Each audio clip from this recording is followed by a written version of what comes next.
오늘의 말씀 마태복음 12장 38절부터 50절, 마태복음 12장 38절부터 50절 말씀입니다. 그때 서기관과 바리새인 중 몇 사람이 말하되 선생님이여 우리에게 표적 보여주시기를 원하나이다. 예수께서 대답하여 이르시되 악하고 음란한 세대가 표적을 구하나 선지자 요나의 표적밖에는 보일 표적이 없느니라. 요나가 밤낮 사흘 동안 큰 물고기 뱃속에 있었던 것 같이 인자도 밤낮 사흘 동안 땅속에 있으리라. 심판때에 니느웨 사람들이 일어나 이 세대 사람을 정죄하리니 이는 그들이 요나의 전도를 듣고 회개하였음이거니와 요나보다 더 큰 이가 여기 있으며 심판때에 남방 여왕이 일어나 이 세대 사람을 정죄하리니 이는 그가 솔로몬의 지혜로운 말을 들으려고 땅끝에서 왔음이거니와 솔로몬보다 더 큰 이가 여기 있느니라. 더러운 귀신이 사람에게서 나갔을 때 물 없는 곳으로 다니며 쉬기를 구하되 쉴 곳을 얻지 못하고 이에 이르되 내가 나온 내 집으로 돌아가리라 하고 와 보니 그 집이 비고 청소되고 수리되었거늘 이에 가서 저보다 더 악한 귀신 7을 데리고 들어가서 거하니 그 사람의 나중 형편이 전보다 더욱 심하게 되느니라. 이 악한 세대가 또한 이렇게 되리라. 예수께서 무리에게 말씀하실 때 그의 어머니와 동생들이 예수께 말하려고 밖에 섰더니 한 사람이 예수께 여짜오되 보소서 당신의 어머니와 동생들이 당신께 말하려고 밖에 서 있나이다 하니 말하던 사람에게 대답하여 이르시되 누가 내 어머니며 내 동생들이냐 하시고 손을 내밀어 제자들을 가리켜 이르시되 나와 어머니와 동생들을 보라. 누구든지 하늘에 계신 내 아버지의 뜻대로 하는 자가 내 형제요 자매요 어머니이니라 하시더라. 아멘. 네, 오늘 마태복음 12장 38절에서 50절까지 말씀을 보면 첫 번째로 요나의 표적밖에라고 이제 해설되어 있는데요. 작은 표제가 요나의 표적이라고 되어 있죠. 예수님께서 서기관과 바리새인들에게 이제 대답하시는 내용이 되겠습니다. 그들이 물었던 내용은 우리에게 표적을 보여주시기를 원하나이다. 당신이 누구인지에 대한 표적을 이제 구하고 있는 이들을 만나게 되죠. 예수님께서 그들에 대하여서 규정하시기를 악하고 음란한 세대가 표적을 구한다라고 말씀을 하세요. 악하고 음란한 세대라는 것은 지금 앞에서 질문했었던 서기관과 바리새인이 1차적 대상이 되겠습니다. 뿐만이 아니라 더 넓은 의미에서 보면 예수님의 그 많은 기적들, 우리가 이미 살펴보았었던 산상수훈 이후에 행하셨던 많은 기적들, 그렇게 드러내 보이시고 하나님의 말씀들을, 하나님의 나라를 가르치시고 전파하셨음에도 불구하고 그 예수님, 오신 메시아를 받아들이지 않는 세대를 가리키는 독특한 표현이 되겠습니다. 그들을 어떻게 규정한다고요? 악하고 음란한 세대라고 규정을 하는 거죠. 그런데 예수님께서는 그들에 대하여서, 그런 표적을 구하는 이들에 대하여서 선지자 요나의 표적밖에는 보일 것이 없다라고 말씀을 하세요. 여기서 요나의 표적이라는 것은 40절 이하에 자세하게 예수님께서 설명하셨습니다만, 요나가 그 짧은 4장에서 가장 중요한 사건은 니느웨에 가서 말씀을 전하라고 했지만 그리로 가지 않게 되죠. 결국에는 그가 이제 도망을 가던 배에서 던져져서 물고기 뱃속에 사흘 밤낮을 지내게 되고, 하나님이 그를 또 토해내게 하셔서 이제 니느웨 땅에 가서 복음을, 하나님의 메시지를, 심판의 메시지를 이제 전하게 된 사건, 우리가 이제 기억을 하실 텐데, 이 사건이 왜 구약에 기록되어 있는지에 대해서 오늘 예수님께서 말씀을 정확하게 해주고 계시죠. 그 사건, 요나가 니느웨에 가서 그렇게 하나님의 말씀을 전했을 때 일어난 독특한 사건 하나가 있는데, 그들이 모두 회개하고 하나님께 이제 돌아오게 된 그 사건을 이제 보여주고 있죠. 그래서 41절에 보면 심판 때에 니느웨 사람들이 일어나 이 세대를 정죄하리니, 그 이 세대라고 하는 것은 지금 앞에서 말하고 있는 악하고 음란한 세대를 가리키는 거죠. 더 명확하게는 초점을 좁히면 서기관과 바리새인, 그렇게 많은 기적을 행하고도 그것을 목격하고도 경험하고도 예수님을 받아들이지 않는 바로 두 대상, 이 서기관과 바리새인들, 그들이 바로 마지막 때에 니느웨 사람들이 일어나서 정죄하는 바로 그 사람들이 될 텐데, 이 니느웨 사람들이 왜 이들을 정죄하느냐면 요나의 전도, 말로 한 전도이죠. 표적을 보이지 않았음에도 불구하고 말로 한 그 전도를 듣고 회개했다. 바로 그들이 이런 회개의 사람들인데, 그 회개의 사람들이 너희를 정죄하게 될 것이다 라고 말씀을 하죠. 보다 중요한 것은 이 요나, 말로만 전했는데도 불구하고 니느웨 전체가 회개하고 돌아온 그 메신저인, 선지자인 요나, 그보다 누가 더 크다는 거예요? 지금 그 서기관 바리새인 앞에 있는 예수님이 그 요나보다 더 크다라고 하는 것을 이제 드러내 주고 계시는 거죠. 예수님이 누구이시냐? 요나보다 더 큰 이이시다라고 하는 것을 이제 증거하고 있는 것이고, 이어서 심판 때에 남방 여왕이 일어나, 이 남방 여왕이라고 하는 것은 이제 뒤에 또 이어집니다만 솔로몬 시대에 그렇게 솔로몬의 지혜를 듣기 위해서 왔던 그 여왕을 가리키는 거죠. 그 여왕 역시 일어나 이 세대 사람을 정죄하리다 라고 말을 하죠. 41절에도 이 세대 사람들을 정죄하리라 라고 말씀했고, 42절에도 이 세대 사람을 정죄하리다 라고 말씀을 했는데, 이 세대 사람 누구라고요? 서기관과 바리새인을 가리키는 말이 되겠습니다. 그런데 그들을 정죄하는데 역시 솔로몬의 지혜로운 말을 들으려고 땅끝에서 왔다라고 하는 것은 그가 하나님의 지혜로운 말씀에 대한 반응이 있었다라고 하는 것을 보여주는 예시로서 그렇게 들고 있는 거죠. 그래서 뒤에 가면 누가 내 어머니이고 누가 내 동생이냐라고 하는 이 논쟁의 끝에 아버지의 뜻대로 행하는 자가 내 형제고 내 가족이다라고 하는 말씀이 이어지고 있죠.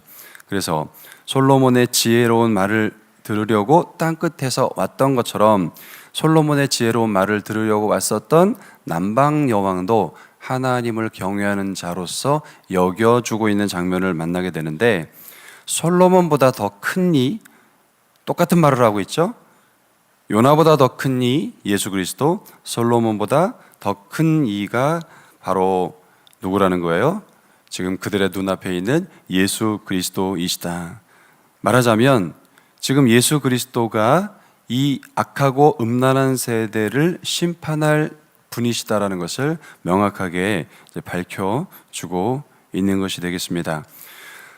이것이 이제 전체 흐르는 이야기의 내용들이 될 텐데, 여기에서 예수님께서 특별히 요나의 이야기를 꺼내시면서 요나의 표적밖에는 보일 것이 없다라고 하는 이 사건은 예수 그리스도의 예표적 사건으로 구약에 기록되어 있다는 것을 말씀해 주고 있어요. 그런데 어떤 예표적 사건이냐, 우리 왼쪽 페이지에 보시면 첫 번째 단락 해설이 있습니다. 같이 한번 읽어보시겠습니다. 죄인들을 위해 죽으시고 사흘 만에 다시 살아나실 구원자이십니다.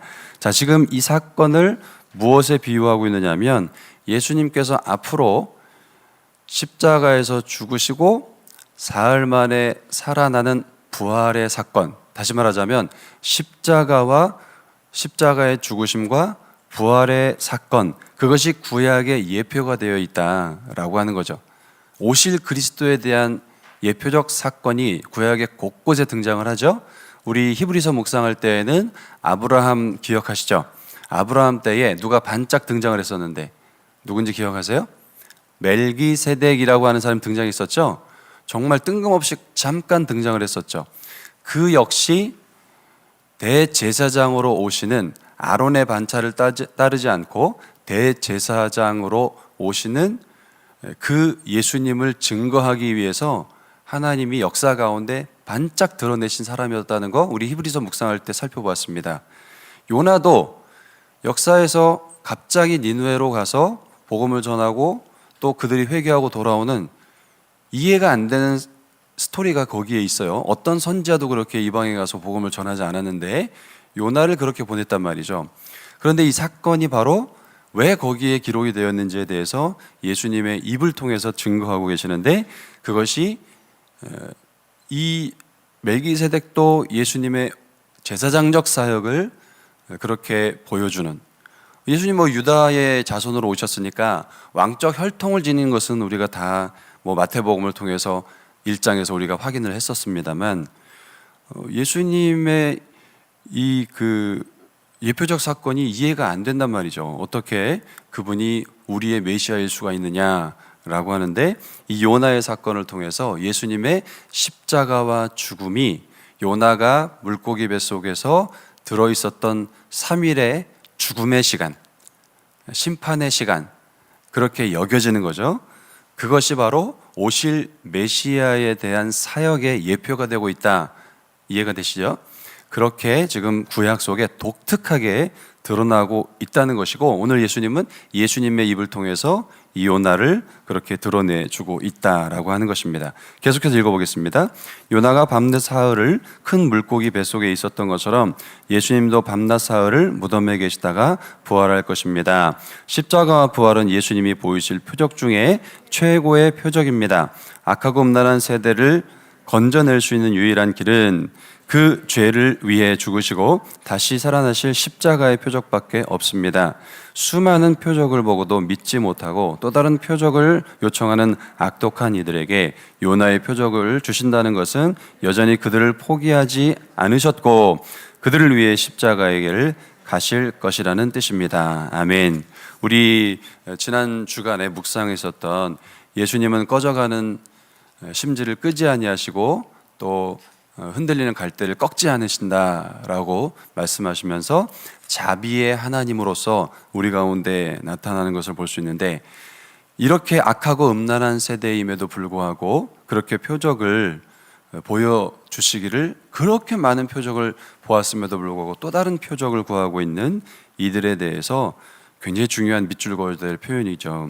여전히 그들을 포기하지 않으시고 그들을 위해 십자가의 길을 가실 것이다 라고 하는 의지를 드러내는 것이다 라고 하는 것, 우리가 좀 마음속에 깊이 담아 두어야 하겠습니다.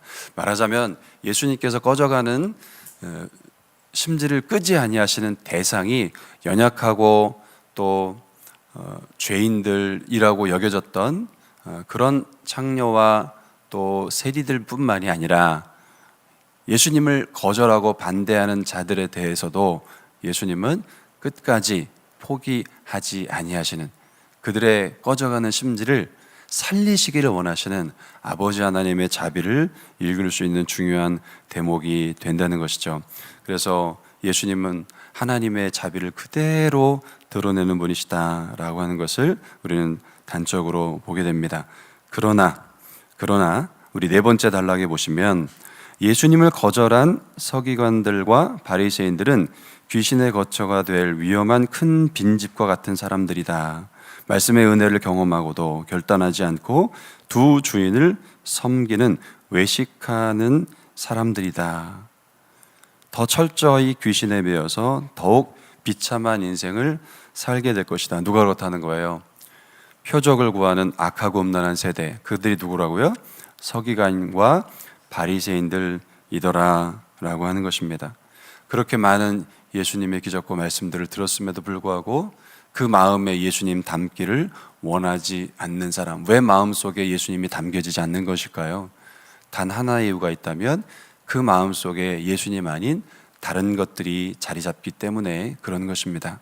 그런데 정말 나 자신을 서기관과 바리새인에 빗대어서 비교해 볼 필요가 있다는 거죠. 왜냐? 서기관과 바리새인은 누구보다도 하나님을 사랑하기 위해 힘썼던 사람이고 가장 하나님 가까이에 있었던 사람임에도 불구하고 어느샌가 하나님이 마음속에 계신 것이 아니라 자신들의 기득권이 그 마음속에 가득하고, 여기 귀신으로 표현된다는 것은 그 마음속에 무엇이 가득하다는 것을 보여주는 거예요. 이 귀신이 가득하다라고 하는 것을 보여주는 거죠. 논쟁이 아직도 있습니다만 과연 그리스도인에게 귀신이 역사할 수 있느냐, 귀신이 있느냐, 뭐 이 문제부터 생각을 해봐야 될 거예요. 여러분, 귀신은 있습니다. 성경이 분명히 말하고 있고 오늘도 그렇게 얘기하고 있죠. 우리가 하나님의 의를 추구하고 하나님의 뜻을 따르지 못하도록 방해하는 모든 것들은 사실 창세기 3장에서 아담과 하와를 그렇게 유혹하고 또 마태복음 4장에서 예수님을 그렇게 유혹했던 것처럼 우리에게도 집요하게 우리 마음속에 거처를 삼고 원래 내 거였고 원래 내 소유였기 때문에 끊임없이 소유권을 주장하고 거주권을 주장하면서 하나님의 뜻을 따르지 못하게 하는 거죠. 이들만 그러느냐? 우리도 그럴 수 있다는 거예요. 저도 그럴 수 있다는 거예요. 여러분도 그럴 수 있다는 거죠. 그래서 늘 우리는 우리 마음속에 귀신의 거처가 되지 아니하기를 정말 경계해야 해요. 나는 여기서 자유로울 수 있다. 나는 직분이 있기 때문에 이런 거하고 상관없다? 누가 그렇다고요? 서기관과 바리새인이 귀신의 거처가 되고 있다고요. 그런데 이 귀신의 거처가 무엇으로 묘사되고 있느냐면 더 악한 귀신 7을 데리고 들어왔다고요. 이 7이라는 숫자는 성경에서 완전수죠. 귀신의 집이 되어버렸다는 거예요. 귀신의 집. 혹시 센과 치히로의 행방불명이라고 하는 애니메이션을 보신 일이 있을지 모르겠는데 한 25년 된 애니메이션이어서 이어가지고 아마 기억이 없는 분들 있을 텐데, 센과 치히로의 행방불명에 보면 여관의 이야기예요. 여관에서 일어나는 이야기. 근데 그 여관이 뭐냐면 일본의 귀신집이에요. 귀신 여관. 밤에는 귀신들이 판치는 여관.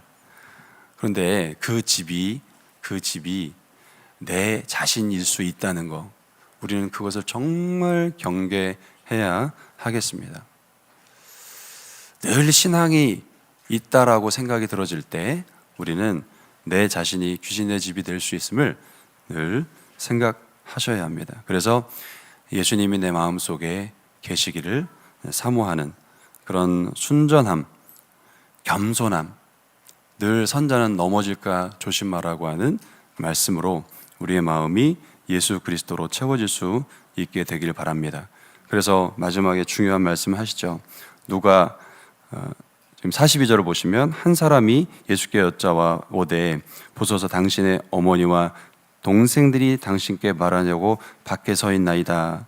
이게 뭐 하는 거예요? 지금 예수님이 한 인간에 불과하다. 우리 중에 뭐 다른 사람이 아니다. 뭐 대단한 사람이냐. 지금 밖에 지금 어머니와 자기 친척들이, 자기 동생들이 있지 않느냐. 이렇게 하면서 폄하하고 있는 거죠. 역시 누구라고 말할 수 있어요? 악하고 음란한 세대라고 말할 수 있겠죠. 그런데 예수님은 그 고발하는 자에게 그 얼굴에 대고 분명하게 말씀하십니다. 누가 내 어머니이고 내 동생들이냐? 내 아버지의 뜻대로 하는 자들이 내 형제요 내 자매다. 이것은요, 새로운 차원의 하나님의 가족들을 보여줍니다. 예수님으로 시작되는 새로운 차원의 가족들, 혈육적으로 유대인을 타고난, 아브라함의 혈통을 타고난 자들이 내 가족이 아니라, 하나님의 백성이 아니라 예수 그리스도를 믿고 그 말씀, 여기 지금 아버지의 뜻대로라고 하는 것은 마태복음에 독특하게 나타나는 거예요. 그저 율법을 잘 지키는 것, 그게 아닙니다. 율법을 잘 지키는 사람은 실제로 누구예요? 애를 쓰는 사람은 누구예요? 이 지금 바리새인과 서기관들이거든요. 612가지의 더 구체적인 세부 조항을 만들어서 철저하게 체크하면서 지키는 사람. 우리 주일날 잠깐 얘기했습니다만 안식일 규정만 하더라도 39가지를 지켰다고요. 안식일 규정만 하더라도. 심지어는 바리새인들은 어떤 사람들이냐면 구덩이에 빠진 양 비유 나왔었잖아요. 양에 대한 말씀 나왔잖아요. 그거 건져서는 안 된다고 말하는 사람들이에요. 안식일에. 다른 사람들은 그거는 괜찮다고 말하는데 바리새인들은 그것조차도 하면 안 된다라고까지 그렇게 말했던 사람. 1.1km 이상을 걸어가면 안 된다고 말했던 사람. 그걸 철저하게 지켰던 사람들. 어떻게 보면 율법을 가장 완전하게 지키려고 몸부림을 쳤던 사람들인데, 유대인들이 적어도 서기관과 바리새인들이 예수님은 그들이 하나님 백성이 아니라고 말하고 있는 거예요. 그러면 여기에서 아버지의 뜻은 뭐예요? 아버지의 뜻은 내 아들을 통해서 내 아들을 십자가에 못 박아서, 지금 요나의 표적이라는 것은 십자가의 죽음과 부활이 있는 거잖아요. 그것을 믿음으로 받고 그로 말미암아 예수 안에 거하게 된 새 백성들을 가리키는 겁니다. 정확하게 아셔야 돼요. 내가 철저하게 율법을 지켰다, 그럼 뭐로 가는 거예요? 지금 바리새인들로 가는 거예요. 악하고 음란한 세대로 가는 거예요. 왜? 예수님을 거부한 세대니까. 아버지의 뜻은 뭐냐면 지금 이 예수님을 받아들여야 된다는 거예요. 지금 이 예수님을 영접하고 그 예수님의 통치를 받는 삶을 살아야 한다는 것을 말씀하고 있는 것을 놓치시면 큰일 납니다. 그럼 우리가 또 누구처럼 되는 거예요? 서기관과 바리새인, 악하고 음란한 세대가 되는 것입니다. 예수님은 지금 유대인이 내 백성이 아니라 그 율법을 철저하게 지키는 자들이 아버지의 뜻을 따르는 자들이 아니라 더 나은 의, 예수 그리스도의 의를 덧입은 자들, 의 한자가, 오를 의자가 양 밑에 들어가는 거잖아요. 그 한자를 파쇄해 보면 내가 양양자에 나자가 있잖아요. 내가 양 밑에 들어가는 거거든요. 예수 그리스도의 희생을 정확하게 묘사하고 있는 한자입니다. 오를 의자는요, 아버지의 뜻대로 행하는 자가 내 형제요 내 자매이다. 나는 과연 그런 사람일까? 현재형으로 그렇게 예수님 안에 거하고 있는 사람일까? 이것을 질문해 보아야 할 것입니다. 네, 자, 기록해 보시죠. 누구든지 하늘에 계신 내 아버지의 뜻대로 하는 자가 내 형제요 자매요 어머니라 하셨습니다. 아버지의 뜻으로 우리 가운데 오신 예수 그리스도 마음의 구조로 영접하고 그 예수님의 통치와 다스림 가운데 있는 더 나은 의의 삶을 살아가게 하옵소서. 주님, 악하고 음란한 세대가 될 수 있는 가능성이 여전히 내게도 있기에 마음속에 귀신이 아닌, 악한 영이 아닌 성령으로 충만하게 하셔서 오늘도 하루를 짊어지고 갈 수 있는 예수님을 따라가는 제자의 삶이 되게 하옵소서. 예수님의 이름으로 기도드립니다. 아멘.